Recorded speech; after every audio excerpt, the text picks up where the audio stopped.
اسلامی شریعت کیا پیغام دیتی ہے؟ کیا شرعی موقف ہونا چاہیے؟ آئیے جانتے ہیں آج کے توسیعی خطبے میں، جس کا عنوان ہے اسلامی شریعت تکثیری سماج میں ہندوستانی تناظر۔ اور اس خطاب کو پیش کرنے کے لیے اب میں بہت ہی ادب کے ساتھ دعوت دیتی ہوں آج کے ہمارے مہمان مقرر حضرت مولانا خالد سیف اللہ رحمانی صاحب، ناظم المعہد العالی الاسلامی کو، کہ وہ یہاں تشریف لائیں اور توسیعی خطبہ پیش کریں۔ عزت مآب اور بہت ہی قابل قدر وائس چانسلر محترم جناب اسلم پرویز صاحب، صدر شعبہ اسلامک اسٹڈیز مولانا فہیم اختر ندوی صاحب، اساتذہ کرام اور طلبہ ذی احترام، میرے لیے وہ موقع بہت خوشگوار اور پرمسرت ہوتا ہے جب اس عظیم الشان یونیورسٹی میں حاضر ہونے، آپ حضرات سے ملنے، آپ کا نیاز حاصل کرنے اور آپ سے کچھ کہنے یا سننے کا موقع ملتا ہے، کیونکہ یہ یونیورسٹی ہم لوگوں کے حسین خوابوں کی تعبیر ہے۔ اللہ تعالیٰ اس کو دوام و استمرار عطا فرمائے، یہ ترقی کی طرف آگے بڑھے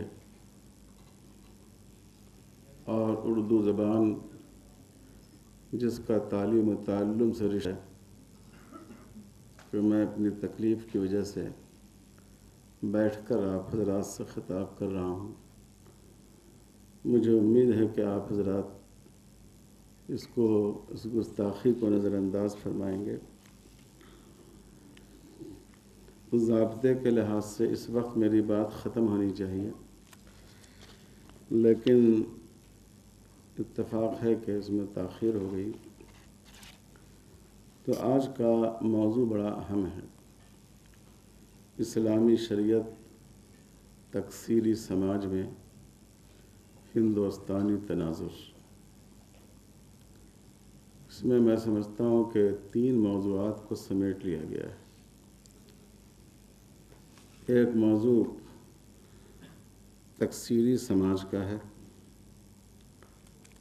دوسرا موضوع تکثیری سماج میں اسلامی شریعت کا ہے، اور تیسرا موضوع خاص کر ہندوستان کے تناظر کا ہے۔ تینوں باتیں بڑی اہم ہیں، اس لیے میری کوشش ہوگی کہ ان تینوں موضوعات پر اختصار کے ساتھ اپنی بات آپ کے سامنے پیش کی جائے۔ تکثیری سماج جس میں مختلف مذہب کے ماننے والے، مختلف تہذیبوں اور ثقافتوں سے تعلق رکھنے والے، مختلف زبانوں اور بولیوں کے بولنے والے اور مختلف رنگ و نسل سے تعلق رکھنے والے لوگ ہوتے ہیں۔ سب سے پہلا سوال یہ ہے کہ کیا اسلام ایسے سماج کو قبول کرتا ہے جہاں تک رنگ و نسل اور تہذیبی ثقافتی رنگا رنگی کی بات ہے، تو اس میں تو کوئی کلام نہیں، کیونکہ رسول اللہ صلی اللہ علیہ وسلم نے انسانی مساوات کا تصور دیا۔ یا ایھا الناس اتقوا ربکم الذی خلقکم من نفس واحدہ وخلق منها زوجها وبث منہما رجالا کثیرا ونساء۔ اللہ تعالیٰ کی وحدت کے ساتھ ساتھ انسانی وحدت کا اتنا صاف ستھرا اور واضح اعلان جناب محمد رسول اللہ صلی اللہ علیہ وسلم نے فرمایا۔ اسی لیے ہمیں آپ کی محفل میں حبش کے بلال بھی ملتے ہیں، روم کے صہیب بھی ملتے ہیں، اور ہمیں مختلف قبیلوں سے تعلق رکھنے والے لوگ ملتے ہیں، وہ لوگ بھی ملتے ہیں جو اسرائیلی ہیں، بنی اسرائیل سے جن کا تعلق تھا، عبداللہ ابن سلام، وہ لوگ بھی ملتے ہیں جو ایرانی النسل تھے، حضرت سلمان فارسی۔ تو حضور صلی اللہ علیہ وسلم نے زبان اور تہذیب و ثقافت کے اعتبار سے ایک تکثیری سماج کو ان کی پوری عزت اور وقار کے تحفظ کے ساتھ قائم فرمایا۔ لیکن عام طور پر یہ سوچا جاتا ہے کہ اسلام مذہب کے اعتبار سے تکثیری سماج کا قائل نہیں، اسلام کسی اور مذہب کو برداشت نہیں کرتا، یہ عام طور پر لوگوں کی سوچ ہے۔ لیکن اگر آپ قرآن مجید کی تعلیمات پر غور کریں اور رسول اللہ صلی اللہ علیہ وسلم کے اسوہ مبارک کو دیکھیں تو صاف اندازہ ہوتا ہے کہ یہ غلط فہمی ہے۔ حضور صلی اللہ علیہ وسلم نے ایک ایسے سماج کی بنیاد رکھی جس کی بنیاد تکثیریت پر تھی۔ جب آپ صلی اللہ علیہ وسلم مکہ مکرمہ میں تھے تو اس وقت پہلے تو اہل مکہ نے حضور صلی اللہ علیہ وسلم کو اپنی دعوت سے بہت روکنے کی کوشش کی، لیکن جب انہوں نے محسوس کیا کہ یہ ایسا نشہ ہے جو چڑھنے کے بعد اترتا نہیں ہے، تو پھر انہوں نے یہ کوشش کی کہ کوئی شکل صلح کی نکل آئے۔ انہوں نے آپ کے سامنے ایک کوشش یہ رکھی، ایک فارمولہ صلح کا یہ رکھا کہ ہم لوگ دنوں کی تقسیم کر لیں، ایک دن ہم سب لوگ مل کر آپ کے خدا کی عبادت کریں، اور ایک دن آپ کے بشمول ہم سب لوگ مل کر ہم جن دیوتاؤں اور دیویوں کی پوجا کرتے ہیں ان کی عبادت کریں، ان کی پوجا کریں، تاکہ دونوں کی عبادت ہو جائے۔ حضور صلی اللہ علیہ وسلم ہمیشہ رد عمل میں حکمت عملی کا اور مخاطب کی نفسیات کا خیال رکھتے تھے۔ سیدھا سادہ جواب یہ تھا کہ ایسا نہیں ہو سکتا، کیونکہ دو متضاد فکر ایک جگہ جمع نہیں ہو سکتی۔ آپ ایک خدا پر بھی یقین رکھیں اور بہت سی چیزوں کو بھی خدا مانیں، یہ دونوں چیزیں ایک ساتھ جمع نہیں ہو سکتی۔ لیکن حضور نے فوری طور پر اس رد عمل کا اظہار نہیں کیا۔ آپ نے فرمایا میں اللہ کے حکم کا انتظار کرتا ہوں۔ اسی موقع پر قل یا ایھا الکافرون کی صورت نازل ہوئی اور اللہ تعالیٰ نے یہ بات ارشاد فرمائی کہ تم ایک خدا کی عبادت کے لیے تیار نہیں ہو، آپ کی زبان سے یہ کہلایا گیا، اور ہمارے لیے یہ ممکن نہیں ہے کہ ہم خدا کے ساتھ کسی کو شریک ٹھہرائیں اور سب کی پوجا کریں۔ لیکن قرآن نے ایک اور فارمولہ پیش کیا، لکم دینکم ولی دین۔ صلح کی صورت یہ ہو سکتی ہے کہ تم اپنے مذہب پر عمل کرو، اگر تم ہماری دعوت سے مطمئن نہیں ہو ہمیں اپنے مذہب پر عمل کرنے کی اجازت دو، ہم ایک سماج میں رہیں، انسانی بھائی چارے کی بنیاد پر رہیں، لیکن جو سوچ کا فرق ہے اس کو باقی رہنے دیں اور ہم اپنے اپنے طریقے کے مطابق اپنے دین پر عمل کریں۔ یہ کہا جا سکتا ہے کہ حضور صلی اللہ علیہ وسلم نے مکی زندگی میں اس تکثیری سماج کا تصور پیش فرمایا۔ پھر جب آپ مدینہ منورہ تشریف لے گئے، جہاں کی غالب آبادی انصار کی تھی، ان کے 2 بڑے قبیلے تھے اور یہ 2 بڑے قبیلے چھوٹے چھوٹے قبیلوں پر مشتمل تھے، یہ قریب قریب مسلمان ہو چکے تھے، اکا دکا لوگوں کے سوا سارے لوگ مسلمان ہو چکے تھے۔ وہاں مسلمانوں کی آبادی غالب تھی، وہاں یہودیوں کے 3 قبائل بھی تھے بنو قینقاع کا قبیلہ تھا، بنو نذیر تھے، بنو قریظہ تھے۔ حضور صلی اللہ علیہ وسلم نے ایسا نہیں کیا کہ یہودیوں کو کنارے کر کے صرف انصار کو ملا کر ایک بستی بسا لیں، بلکہ آپ نے یہودی قبائل کو بھی دعوت دی، انصار کو بھی دعوت دی، ان کے ہر قبیلے کو نمائندگی دی، اور آپ نے ایک پیکٹ تیار کیا، ایک معاہدہ تیار کیا، جس کو ڈاکٹر حمید اللہ صاحب نے میثاق مدینہ سے تعبیر کیا ہے، اور اس پر تمام قبیلے کے نمائندوں کے دستخط کیے گئے۔ اس معاہدے کی بہت سی دفعات ہیں، لیکن اس کی بنیاد دو باتیں ہیں۔ ایک یہ ہے کہ ہر شخص کو، ہر قبیلے کو اپنے اپنے مذہب اور طور و طریق پر عمل کرنے کی اجازت ہوگی، اور دوسرا یہ کہ مدینے پر اگر باہر سے کوئی حملہ ہوگا تو ہم سب لوگ مل کر مدینے کی حفاظت کریں گے، اس کا دفاع کریں گے۔ اسی سے اخذ کرتے ہوئے بات کو ہمارے فقہا نے لکھا کہ اگر کوئی مسلم ملک ہو اور وہاں ایسی غیر مسلم کمیونٹی پائی جاتی ہو جو شراب کو جائز سمجھتی ہو، جو سور کو جائز حلال سمجھتی ہو، جن کے مذہب میں مثلاً اپنی بہن سے نکاح کرنا جائز ہو، تو مسلمانوں کو ان کے معاملے میں دخل دینے کا حق حاصل نہیں، ان کو ان کے مذہب پر چلنے کی اجازت دی جائے گی۔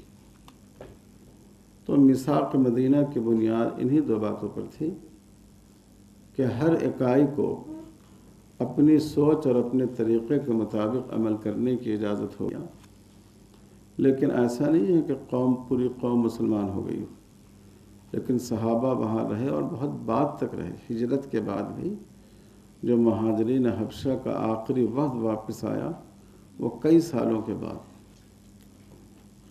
تو اس سے یہ بات معلوم ہوتی ہے کہ اسلام تکثیری معاشرے کا قائل ہے۔ اسلام اس بات کو قبول کرتا ہے کہ ایک ایسا سماج ہو سکتا ہے جس میں مختلف مذہب کے ماننے والے لوگ، اور اسی بنیاد پر ہمارے ہندوستان میں 1947 میں جب ملک آزاد ہوا اور ملک کی تقسیم کی لہر چلی، تو یہاں کے علماء نے، بیشتر علماء نے، یہاں کے مسلمان قائدین نے، ان کی بڑی تعداد نے متحدہ قومیت کا تصور دیا، ایک ایسا معاشرہ جس میں ہندو بھی ہوں، مسلمان بھی ہوں، سکھ بھی ہوں، عیسائی بھی ہوں، اور وہ مل جل کر زندگی بسر کریں۔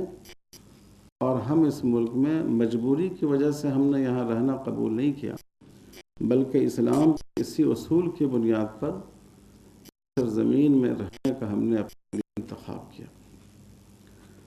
قرآن نے جو ایک بنیادی بات وہ بڑی اہم ہے۔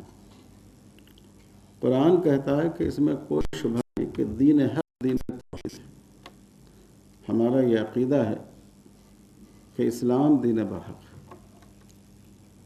لیکن ہمیں یہ مان کر چلنا ہوگا کہ دنیا میں مختلف ادیان کا وجود ہے۔ آپ یہ نہیں کہہ سکتے کہ اس کے سوا دنیا میں کوئی دین ہے ہی نہیں۔ اللہ تعالیٰ نے ارشاد فرمایا وَلَوْ شَاءَ اللَّهُ لَجَعَلَكُمْ أُمَّةً وَاحِدَةً، اللہ چاہتے تو تم سب کو امت، ایک ہی دین کا ماننے والا بنا دیتے، لیکن اللہ کی مشیت یہ نہیں۔ ایک اور موقع پر اللہ تعالیٰ نے ارشاد فرمایا وَلَوْ شَاءَ رَبُّكَ لَجَعَلَ النَّاسَ أُمَّةً وَاحِدَةً، اگر اللہ چاہتے تو تم سب کو ایک ہی امت بنا دیتے، وَلَا يَزَالُونَ مُخْتَلِفِينَ، لیکن یہ مذاہب اور ادیان کا اختلاف باقی رہے گا، یہ قائم رہے گا۔ یہ ایک بہت بنیادی تصور ہے اسلام کا کہ اگرچہ ہم یہ سمجھتے ہیں کہ اسلام دین برحق ہے، اس پر ہمارا یقین ہے، لیکن اسلام اس دنیا میں مختلف مذاہب کے وجود کو تسلیم کرتا ہے۔ تو اسی اساس پر، اسی بنیاد پر تکثیری معاشرے کی تشکیل ہوتی ہے۔ یہ آج کے ہمارے موضوع کا پہلا نقطہ تھا کہ تکثیری معاشرہ، خواہ اس تکثیریت کی بنیاد مذاہب پر ہو، اسلام اس کا مخالف نہیں ہے، اور اس کے لیے جو بنیادی اصول ہے وہ یہی ہے کہ باہمی امن کے ساتھ ہم رہیں اور ایک دوسرے کے مذہبی معاملے میں ہم دخل نہیں دیں۔ دوسرا پہلو ہے اس میں اسلامی شریعت۔ اس میں ہمیں یہ دیکھنا ہے کہ اسلامی شریعت ایسے تکثیری سماج میں ہماری کیا رہنمائی کرتی ہے۔ جب ہم ایسے سماج میں ہوتے ہیں تو ہمارا تعلق 3 طبقوں سے ہوتا ہے۔ ایک حکومت ہے، اسلامی شریعت ہمیں کیا بتاتی ہے، حکومت سے ہمارا کیا تعلق ہونا چاہیے۔ دوسرے ملک کے دوسرے مذہب کی ماننے والی اکائیاں ہیں۔ جس سماج میں ہم ہیں اس میں جو غیر مسلم بھائی ہیں ان کے بارے میں ہماری شریعت ہمیں کیا تعلیم دیتی ہے۔ اور تیسرے خود مسلمانوں کو ان کی اپنی زندگی گزارنے کے بارے میں اسلام کیا کہتا ہے۔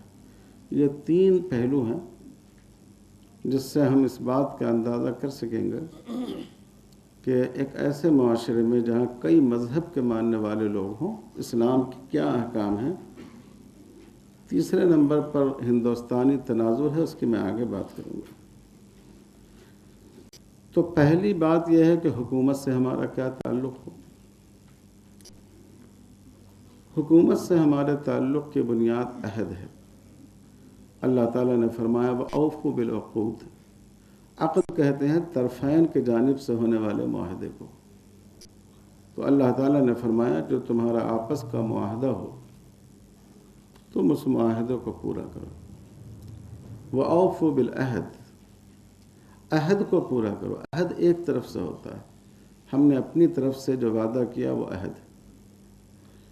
یعنی چاہے ہمارا عہد، ہمارا پیمان ایک طرفہ ہو چاہے 2 طرفہ ہو، ہمارے لیے اس عہد کو پورا کرنا، اس وعدے کو پورا کرنا شرعاً واجب ہے۔ جو صحابہ حبشہ گئے وہاں عیسائی بھائیوں کی حکومت تھی، جو بادشاہ تھے انہوں نے اسلام بھی قبول کر لیا تھا لیکن قوم نے اسلام قبول نہیں کیا تھا۔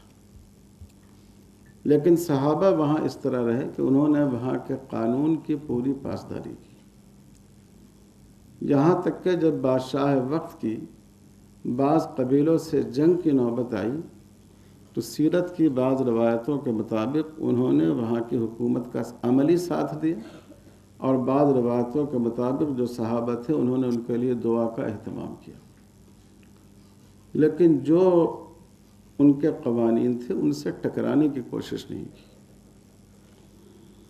تو حکومت سے جو ہمارا جو تعلق ہونا چاہیے وہ ایفاء عہد کا۔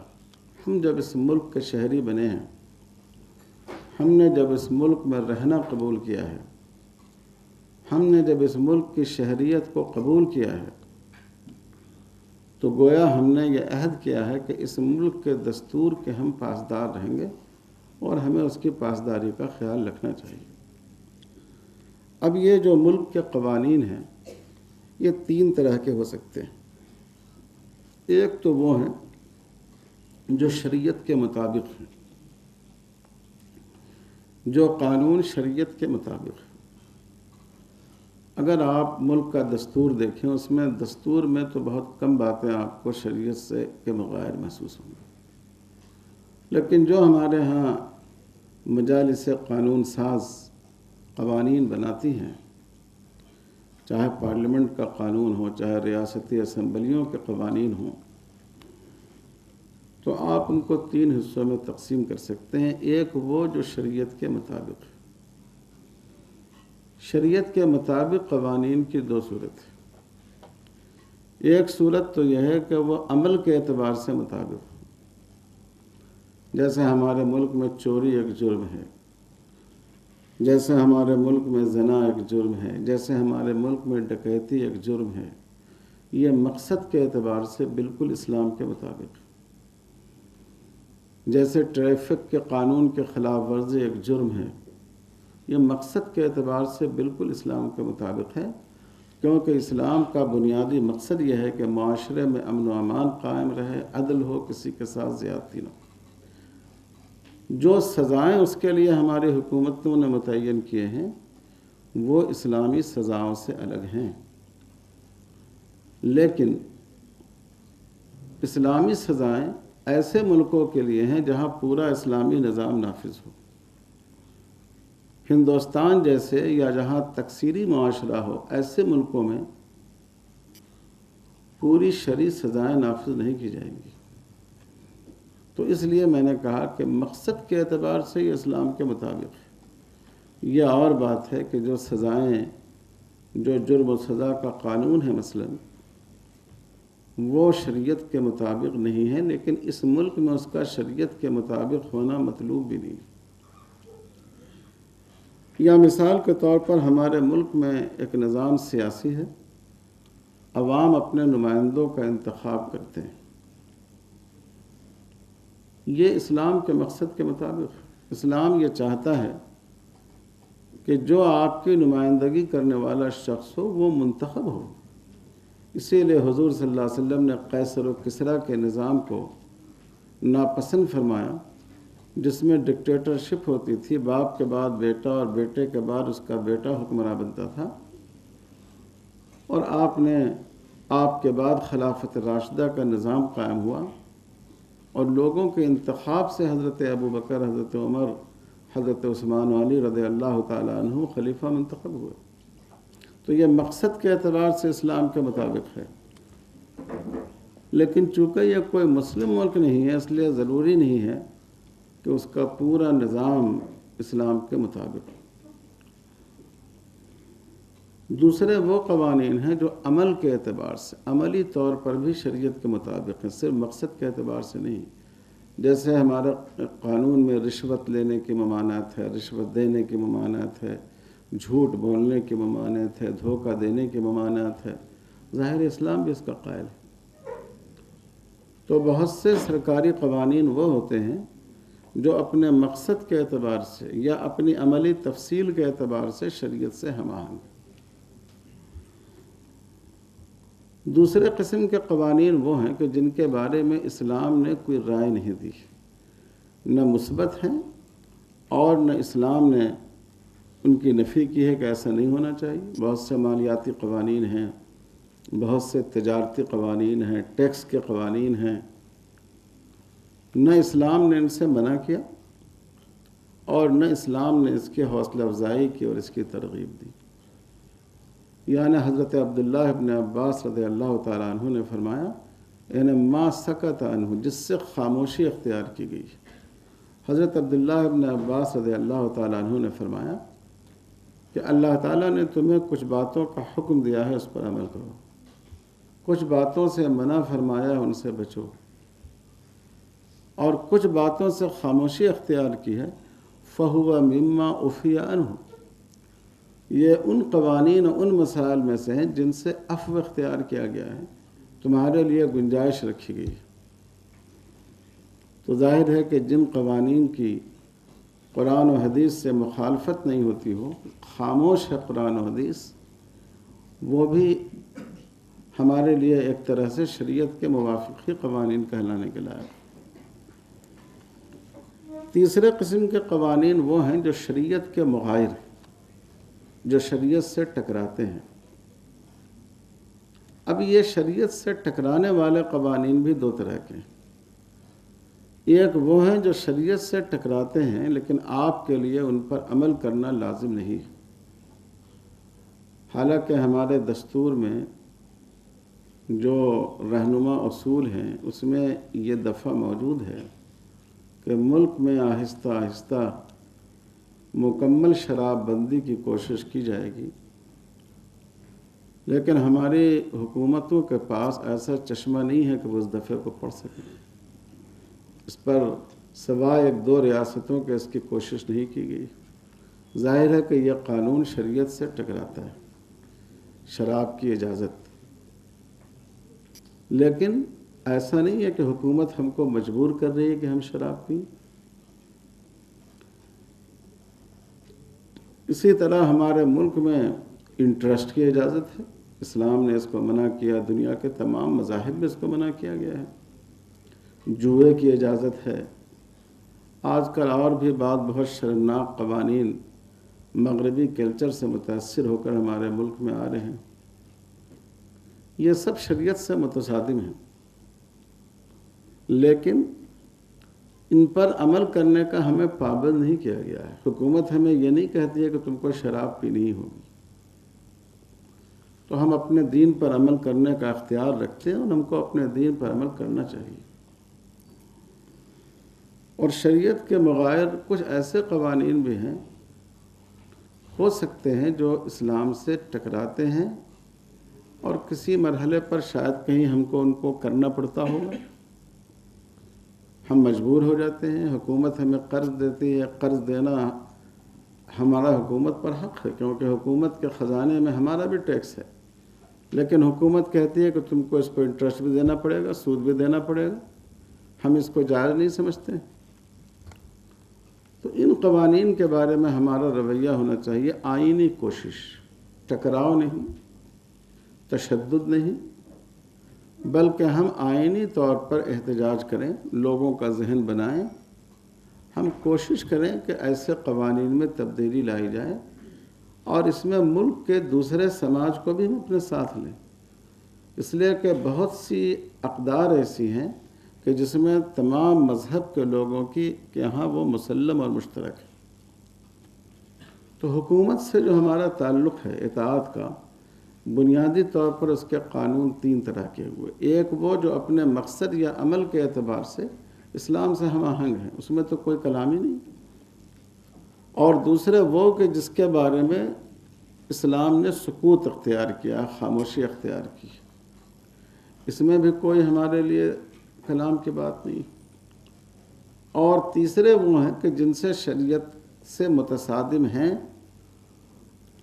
ہمیں کوشش کرنی چاہیے کہ ہم قانون کے راستے سے اس میں تبدیلی لائیں، لیکن اس میں بیشتر وہ ہیں جن پر ہم عمل کرنے پر مجبور نہیں ہیں، ہم اپنے آپ کو اس سے بچائیں۔ کچھ وہ ہو سکتے ہیں کہ جن میں ہم مجبور ہو جاتے ہیں، تو ایسی چیز میں ہمیں کوشش کرنی چاہیے کہ ہم پرامن طور پر قانون کے دائرے میں رہتے ہوئے اپنی معقولیت کے ذریعے، دلیل کے ذریعے، ذہن سازی کے ذریعے ہم اس کی تبدیلی کی کوشش کریں، لیکن بحیثیت مجموعی حکومت کے قانون کی پیروی یہ ایفاء عہد میں شامل ہے، جس کا اللہ تعالیٰ نے حکم دیا، جس کا رسول اللہ صلی اللہ علیہ وسلم نے حکم دیا۔ اور یاد رکھیے، ایفاء عہد میں ایک تو ہماری حکومت کوئی غیر مسلم حکومت نہیں ہے، ہم اس حکومت کا پارٹ ہیں، ہم اس کا حصہ ہیں، لیکن اس سے ہٹ کر میں کہتا ہوں کہ عہد کا پورا کرنا جیسے مسلمانوں کے ساتھ واجب ہے، غیر مسلم بھائیوں کے ساتھ بھی واجب ہے۔ آپ کو میں صرف ایک مثال دیتا ہوں، آپ سب نے پڑھا غزوہ بدر کا موقع جس میں اہل مکہ نے مسلمانوں پر حملہ کر دیا۔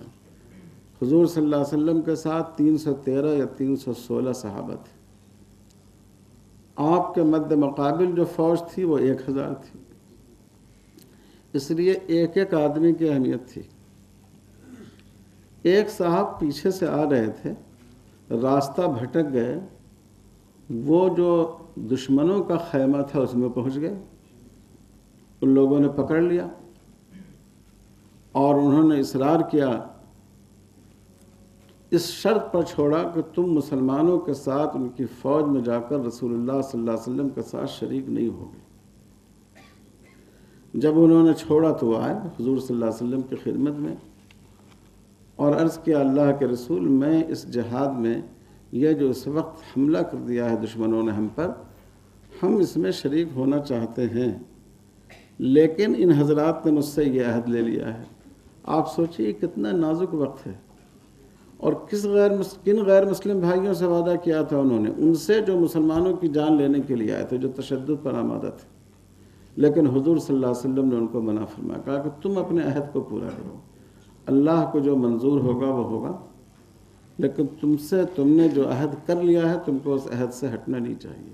اس سے آپ اندازہ کیجئے کہ اسلام میں ایفاء عہد کی کتنی اہمیت ہے، خواہ وہ کسی غیر مسلم سے عہد کیا گیا ہو، اور خواہ اس وقت مسلمانوں کی جان کے لالے پڑے ہوئے.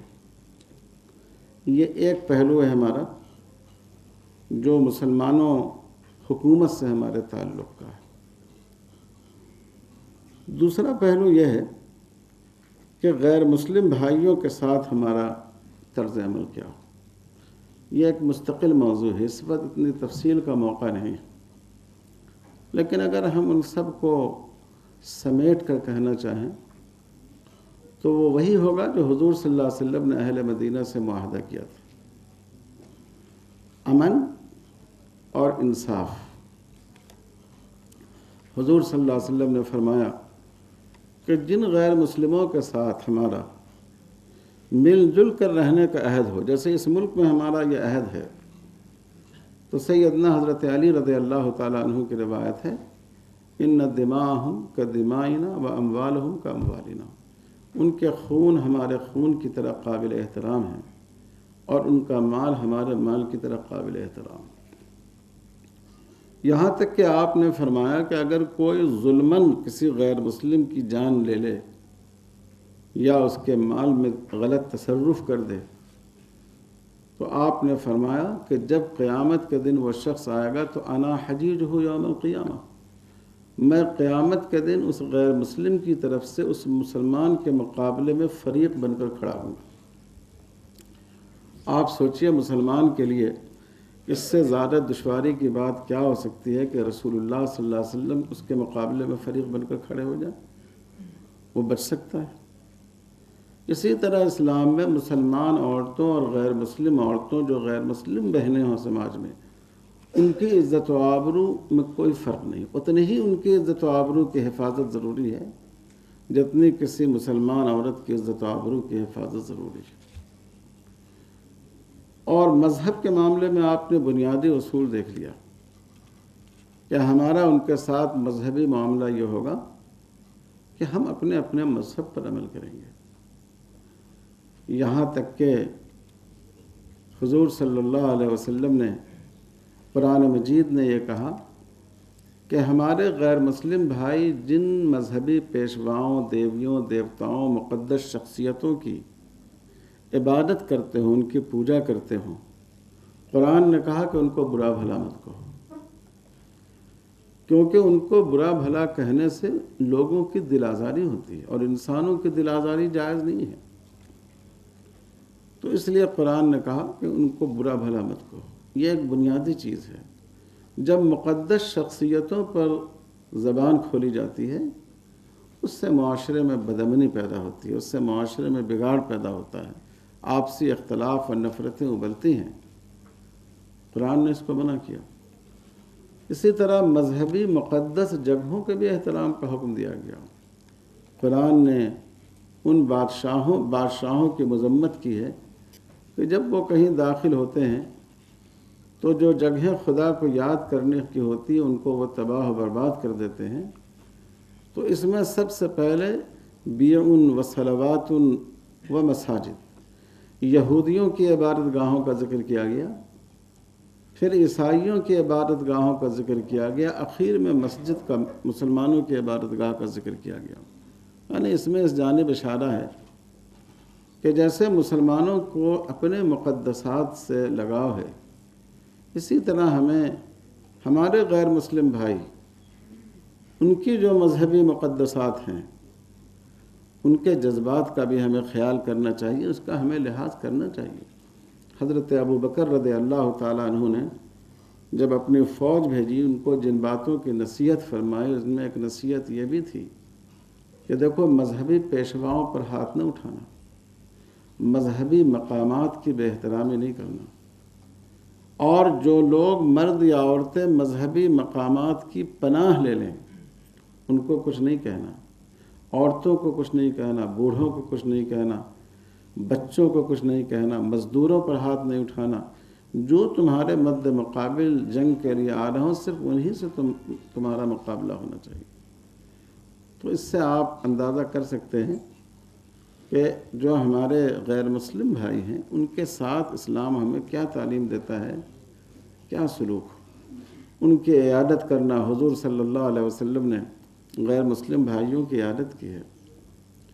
آپ نے غیر مسلموں کو اپنے ولیمے میں مدعو کیا ہے، آپ نے غیر مسلم بھائیوں کی دعوت قبول فرمائی ہے، آپ نے مدینے میں یہودی حضرات کا تعلیمی ادارہ تھا، بیت المدراس کہلاتا تھا وہ، آپ نے وہاں کا معائنہ فرمایا، آپ وہاں تشریف لے گئے، آپ نے مسجد نبوی میں غیر مسلموں کے وفود کو ٹھہرایا ہے اور وہیں ان کا اکرام کیا ہے۔ تو تکثیری سماج میں غیر مسلم بھائیوں کے ساتھ جو شریعت اسلامی تعلیم دیتی ہے وہ یہ کہ ہمارا ان سے تعلق انسانی بھائی چارے پر مبنی ہو، اور مذہب کے معاملے میں بھی ہم ان کے مذہبی جذبات کا احترام ملحوظ رکھیں۔ نہ ہم اس بات کی اجازت دے سکتے ہیں کسی کو کہ وہ ہمارے مذہبی جذبات کو ٹھیس پہنچا، اور نہ ہمارے لیے جائز ہے کہ ہم کسی اور کے مذہبی جذبات کو ٹھیس پہنچائیں۔ یہ تعلق ہمارا غیر مسلموں سے، حکومت سے تعلق، غیر مسلم بھائیوں سے تعلق۔ تیسرا پہلو ہے خود مسلمانوں کے لیے ہمیں خود کن قوانین پر ہمیں عمل کرنا ضروری ہے۔ یہ بات اس لیے اہم ہے کہ بعض دفعہ لوگ کہتے ہیں کہ صاحب اگر اسلامی شریعت پر آپ کو عمل کرنا ہے تو شراب پینے والوں کو کوڑا لگائیے، چوری کرنے والوں کے ہاتھ کاٹیے۔ اس کو سمجھنے کی ضرورت ہے۔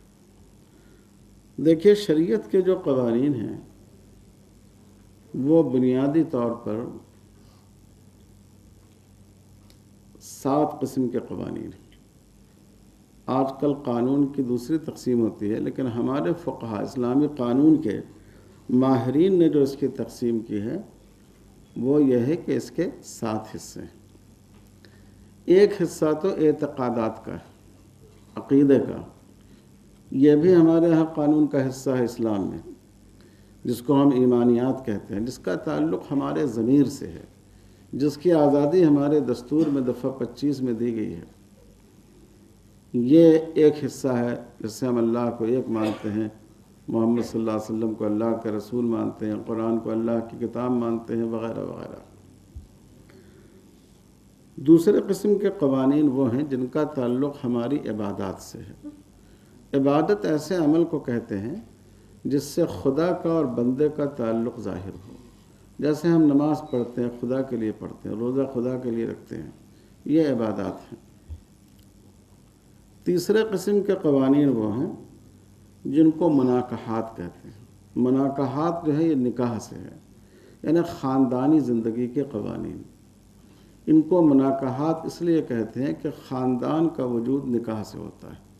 ہم لوگ 3 خاندانوں کے درمیان زندگی گزارتے ہیں، ایک دادی حال، ایک نانی حال، ایک سسرال۔ دادی حال اور نانی حال ماں باپ کے نکاح سے وجود میں آیا، ہمارے آپ کے والدین کے نکاح کے ذریعے وجود میں آیا۔ سسرال کسی مرد یا عورت کے اپنے نکاح کے ذریعے وجود میں آتا ہے۔ اسی لیے خاندانی زندگی کے قوانین کو ہمارے فقہا نے مناکحات سے تعبیر کیا، جس کو آج کل پرسنل لاء کہتے ہیں۔ چوتھے قسم کے قوانین وہ ہیں جن کو معاملات کہتے ہیں۔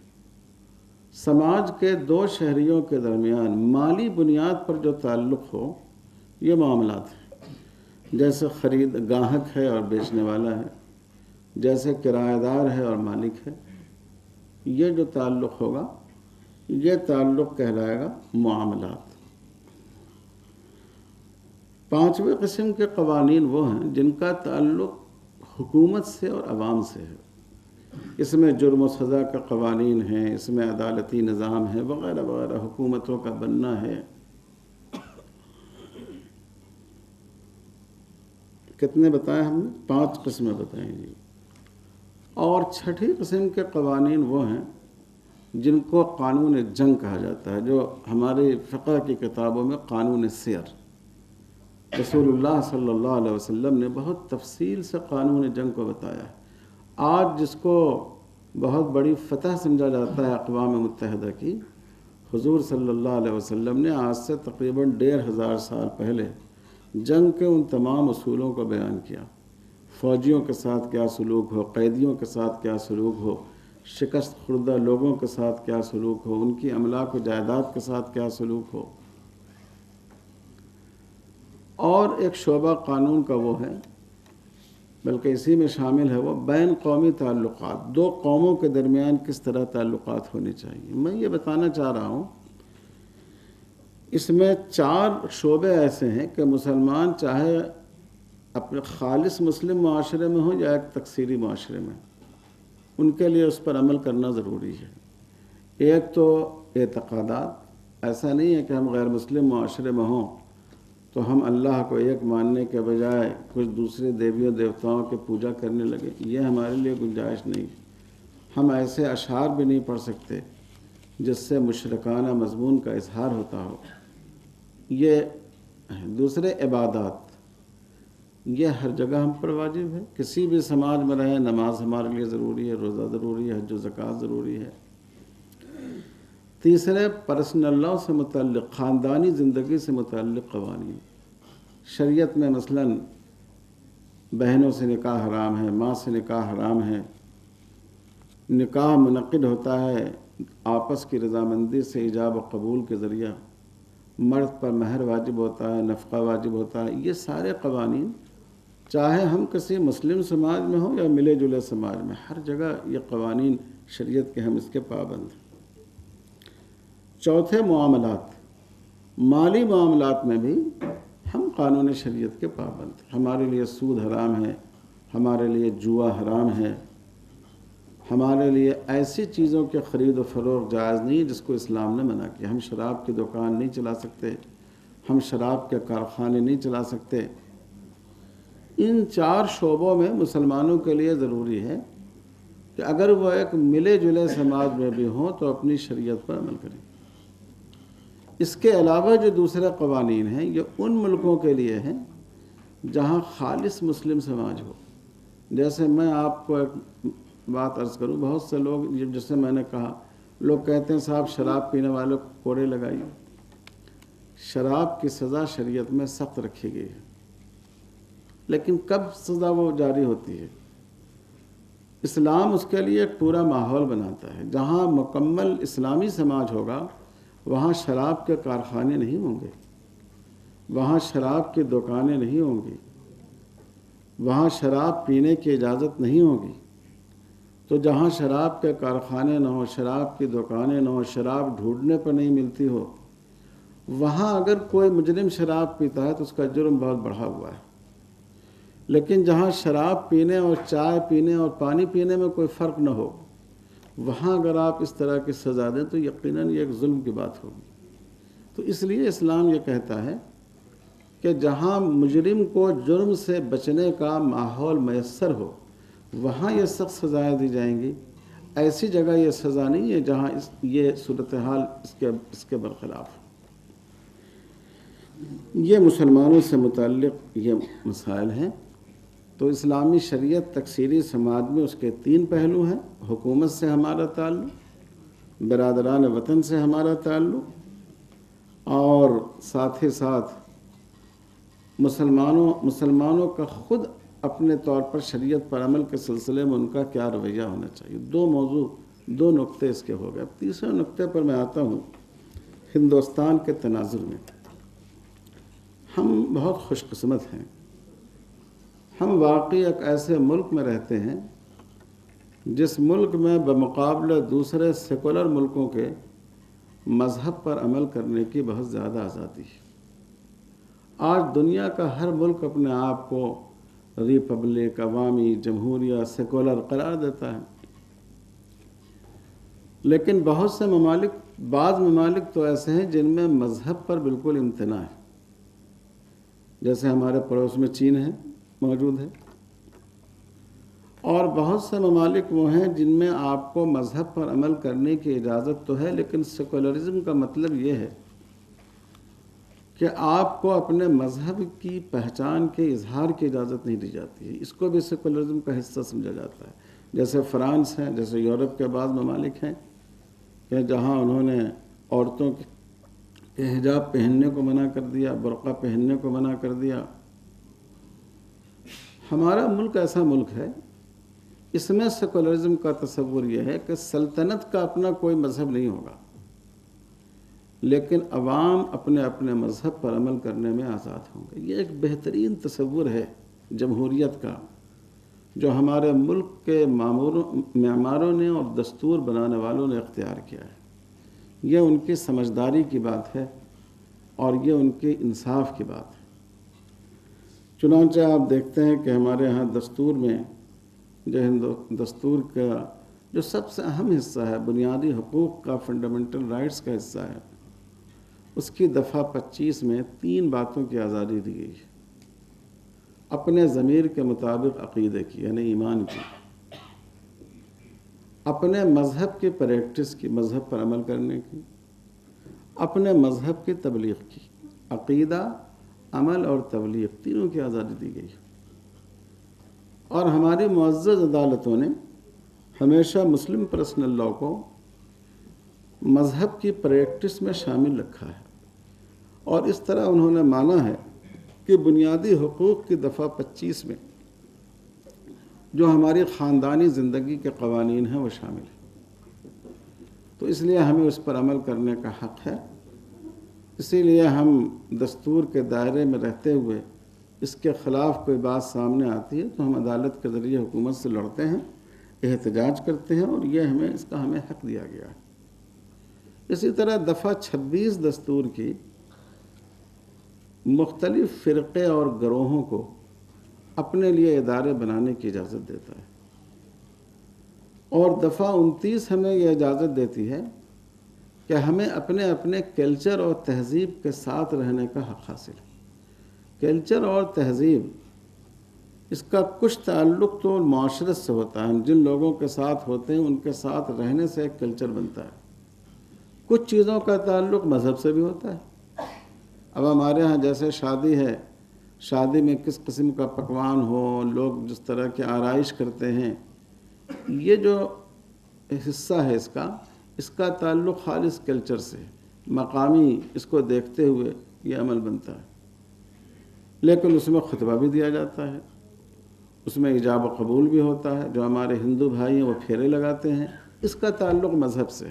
تو دفعہ 29 ہمیں تہذیبی اور ثقافتی شناخت کی حفاظت کی اجازت دیتی ہے، اس کا بھی مذہب سے تعلق جڑا ہوا ہے. چنانچہ اسی لیے ہم ہندوستان میں ہمیشہ علماء نے اپنے اس حق کا استعمال کیا ہے. اور میں بہت مختصر کر کے بات کرتا ہوں کہ اسلامی شریعت کو قابل عمل بنائے رکھنے کے لیے علماء نے، اور مسلمانوں کی دشواریوں اور خاص کر مسلمان خواتین کی دشواریوں کو دور کرنے کے لیے ہندوستان میں بڑی اہم کاوشیں کی.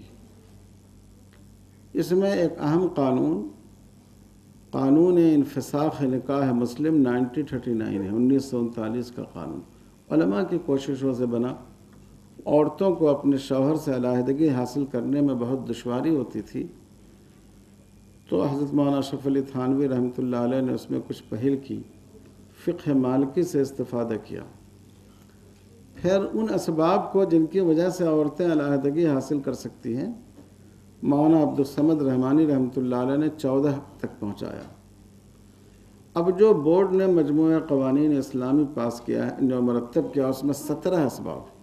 اگر آپ ہندو میرج ایکٹ سے اور یہ جو 1939 کا قانون ہے جس میں شریعت کی بنیاد پر فسخ نکاح کی اجازت دی گئی ہے، اس کے لیے جو اسباب میں توسع اختیار کیا علماء نے، اگر آپ اس کو دیکھیں گے تو بہت بڑا فرق محسوس ہوگا. اس کو مسلمان فقہاء اور علماء نے آسان کیا ہے عورتوں کے لیے. اسی طرح جیسے اس کے سلسلے میں 1-2 کوشش میں اور بتا کر اپنی بات ختم کروں گا. اسلامک فقہ اکیڈمی نے ایک سیمینار کیا تھا مسلم یونیورسٹی علی گڑھ میں. اس میں 2 بہت بنیادی چیزیں طے کی گئی.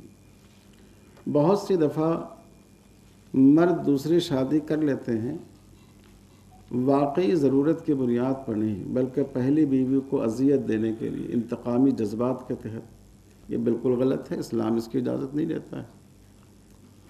تو اس کے ناروا استعمال کو روکنے کے لیے اسلامک فقہ اکیڈمی نے 2 ایسی باتیں کی جس کو آپ اس دور کا اجتہاد کہہ سکتے ہیں. ایک بات تو یہ کہ عورت کے لیے اس بات کی گنجائش ہے کہ وہ مہر یوں مقرر کرے کہ اگر تم نے میری موجودگی میں دوسرا نکاح کیا تو میرا مہر 5 لاکھ روپے ہوگا مثلا.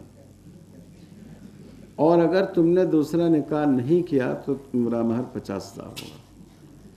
یہ اصل میں امام احمد ابن حنبل رحمۃ اللہ علیہ کے یہاں، احناف میں بھی امام یوسف اور امام محمد کے ہاں مہر کو مشروط کیا جا سکتا ہے۔ یہ کیوں کیا گیا؟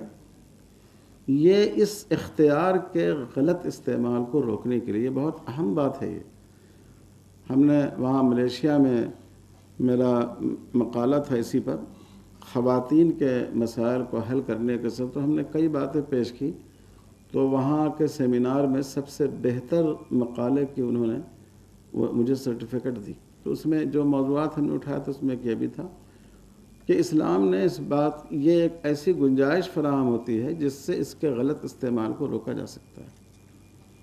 یا اسی طرح نکاح کے وقت اگر عورت یہ کنڈیشن رکھ دے کہ میری موجودگی میں تم دوسرا نکاح نہیں کر سکتے، تو اگر اس نے اس کی موجودگی میں دوسرا نکاح کیا تو امام احمد ابن حنبل رحمۃ اللہ علیہ کے نزدیک عورت کو حق ہوگا کہ وہ اس سے علیحدگی حاصل، کوئی کسی اور وجہ کی ضرورت نہیں ہے، صرف اتنی سی وجہ کافی ہے کہ وہ اس مرد سے علیحدگی حاصل کر لے۔ تو اس کو وہاں طے کیا گیا اور اس کو لانے کی کوشش کی گئی۔ اسی طرح میں بتاؤں، جیسے علاج کا مسئلہ ہے، پہلے زمانے میں علاج کے لیے آج کی طرح اخراجات نہیں ہوتے تھے، مقامی جڑی بوٹی سے علاج ہو جاتا تھا۔ اس لیے اس زمانے میں فقہا نے یہ لکھا کہ علاج جو ہے یہ مینٹیننس میں شامل نہیں ہے، لیکن ہمارے ہندوستان میں مولانا قاضی مجاہد اسلام صاحب رحمۃ اللہ علیہ نے بہت تفصیلی تحریر لکھی کہ بیوی کا علاج جس مرحلے میں بھی ہو، جس قسم کا بھی ہو، یہ شوہر کی ذمہ داری ہے، وہ اس سے الگ نہیں ہو سکتا، وہ اس کا بوجھ اس کے ماں باپ پر نہیں ڈال سکتا۔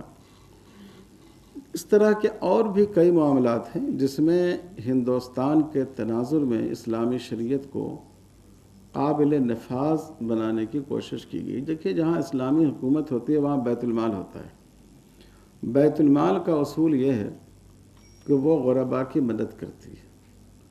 تو اس میں یہ ہوتا تھا کہ اگر شوہر نفقہ دینے پر قادر نہیں ہے تب بھی عورت کو نکاح اس کا فسخ اس لیے نہیں کیا جاتا تھا کہ بھئی بیت المال اس کمی کو پورا کر دے گا۔ اب ہندوستان میں تو بیت المال رہا نہیں، تو اس لیے فقہا نے ہمارے کہا کہ یہاں اس کی وجہ سے عورت فسخ نکاح کا مطالبہ کر سکتی ہے۔ تو ہندوستان کے تناظر میں یہ عرض کرنا ہے آپ سے کہ ہمارے دستور میں ہمارے لیے شریعت اسلامی پر عمل کرنے کی بہت اچھی گنجائش فراہم کی گئی ہے، بشرطے کہ اس پر ڈاکہ ڈالنے کی کوشش نہیں کی جائے۔ اور آج بھی جو ہمارا پرسنل لاء ہے یہ بمقابلہ دوسرے قوانین کے، جیسے ہمارے ملک میں اسپیشل میرج ایکٹ ہے یا جو دوسرے مذہب کے لوگوں کے لیے جو ایکٹ ہیں، ان کے مقابلے میں یہ بہت زیادہ عورتوں کو فیور کرتا ہے۔ ابھی کچھ عرصہ پہلے میں گوا گیا تھا، اتفاق سے میں نے ناشتہ جن صاحب کے یہاں کیا، وہ ایک جج تھے، ان کی بہن بھی جج تھی، تو انہوں نے بتایا کہ ہمارے ہاں اتنی مشکلات میں ہیں عورتیں کہ ایک ڈائیورس کا کیس 28 سال میں طے ہوا، اور انہوں نے کہا جب اس کی ڈگری سنائی گئی تو وہ عورت رونے لگی کہ اب میں یہ ڈگری لے کر کروں گی کیا، ہم نے جوانی میں کیس کیا اور اب 28 سال کا عرصہ گزر گیا، اب اس سے میں کیا فائدہ اٹھا سکتی۔ تو یہ ہے کہ اسلام تکثیری معاشرے کو قبول کرتا ہے، اور تکثیری معاشرے میں ایک تعلق ہمارا حکومت سے ہوتا ہے، ایک برادران وطن سے ہوتا ہے، ایک ہماری اپنی شریعت پر عمل کرنے کی خود ذمہ داری ہوتی ہے۔ اور جہاں تک ہندوستانی تناظر کی بات ہے، ہمارے ملک کا جو دستور ہے بمقابلہ دوسرے سیکولر اور جمہوری ملکوں کے، اس میں شریعت پر عمل کرنے کی زیادہ گنجائش رکھی گئی ہے، اور ہمیں بہت زیادہ، اور ہمارا پارلیمانی نظام ایسا ہے کہ اگر ہم کو کسی چیز سے اختلاف ہو تو ہم قانون کے دائرے میں اس کی لڑائی لڑ سکتے ہیں، پرامن احتجاج کر سکتے ہیں، دلیل اور منطق کے ذریعے لوگوں کو قائل کر سکتے ہیں۔ اللہ تعالی ہم لوگوں کو دین کا صحیح فہم عطا فرمائے، اور ہم میں اپنے ایک کثیر مذہبی اور معاشرے میں جو ہماری ذمہ داریاں ہو سکتی ہیں ان کو ادا کرنے کی توفیق عطا فرمائے۔ والسلام علیکم ورحمۃ اللہ وبرکاتہ.